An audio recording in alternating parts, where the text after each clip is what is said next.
Света Богородица днес събра жителите на тунджанското село Победа в храма, който бе основно ремонтиран преди 18 години, а днес група млади хора го обновиха него и дворното пространство. Измазаха цялата църква, отвън, вътре, иконите, тук поза, както беше с от свещите, дето са капали, препарати донесаха и чистиха камбанарията, горе са качвали да бойдисват.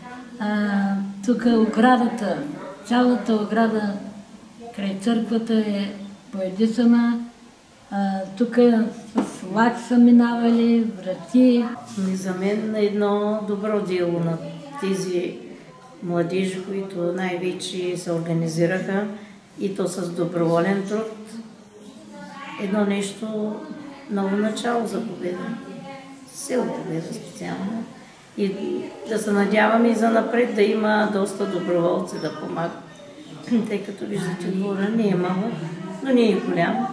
Иван Георгиев е един от младежите, които заедно със своите приятели и семейството си и днес бе в Светата обител. Защото е нещо добро, мисля, че се брои за селото и за хората и за всички. Какво всъщност правихте? Съвместно с община Тунджа материали са закупени от тях, труда на хора от селото и инициатива от нас. И това е резултатът. За инициативата на младите хора в село Победа съдействие оказа и община Тунджа. За Криля Света Богородица, всички вас, цялото село, цялата ни община, да сте живи и здрави и благословена земна тебе ще науча, а пък ти ще я предадеш на настоятелството. Да, разбира се. И нещо друго искам да кажа.